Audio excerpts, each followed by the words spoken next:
victim of his own bad decisions.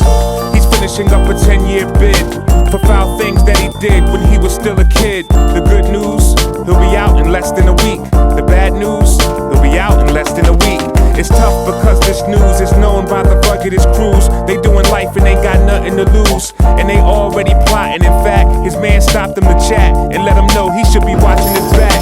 And though his external appearance is rougher than Brillo, on most nights his cries are muffled by his pillow, because his eyes have seen unspeakable atrocities, from suicide to suicide. But yo, peep the dichotomy.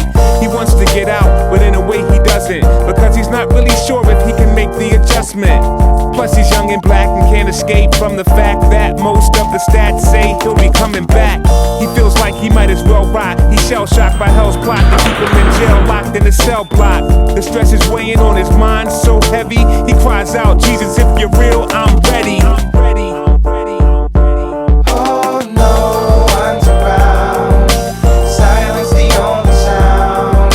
The tears are streaming down. Alone, numb from all the pain. Words just can't explain the emptiness remains. Alone. At this very moment, she's never felt so alone in her life. For most of her adulthood, she was known as his wife, a happy mother of two, in love with her boo. In her mind, there wasn't a clue of what her husband would do. They went from family trips on fun excursions, to him spending late nights in the summers working, to her turning to alcohol just to numb the hurting, to him trading her in for a younger version. Unwanted, she's confronted by the things she dreads. She cries herself to sleep at night in an empty bed. This disappearing act would shock Terry McMillan. They were married with children, she can't bury her feelings. Her shock turned to confusion, confusion to aggression, aggression to bitterness, bitterness to depression. But she's not allowed to grieve, she got mouths to feed, and plus they need healthcare, might have to go on welfare. For now she's trying to make ends meet on minimum wage. Her 15-year-old son is at a critical age, a pivotal stage. He needs a male role model, about to drop out, street life, full throttle. His mom knows that without proper education, dead or in jail is his probable destination. The pain is weighing in on her heart so heavy, she cries out, Jesus, if you're real, I'm ready. Oh, no one's around. Silence the only sound. The tears are streaming down. Alone, the tears are streaming down. Numb from all the pain. Words just can't explain. The emptiness remains.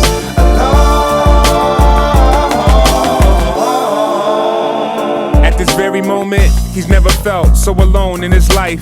Severely afflicted, he groans from the strife. His appearing to visit for years was predicted, but clearly they missed it. They don't know his type. He came from above, the divine intertwined with mankind. He entered slime, amazing his love for this evil nation, who shows him no appreciation. His life is being cut short like an abbreviation. The same cats who last week held him as the man, they rail and demand for them to nail him through his hands. They fail to understand the scale of what was planned. The torn veil will explain his trail left in the sand. For now he considers the cat who snitched on him, and even his right-hand man who switched on him. The rest of his friends bounced too and left him hanging, literally, pitifully, flesh dangling. But the most mysterious aspect of the saga, 3 hours spent under the wrath of his father. His dad is who commanded it, his attributes demanded it. The land was doomed to handle this absolute abandonment, the craziest thing the universe has ever known. For the first time in eternity, God was alone. But I guess the part of it that makes it so heavy, he did it for those who cry out, Jesus, I'm ready.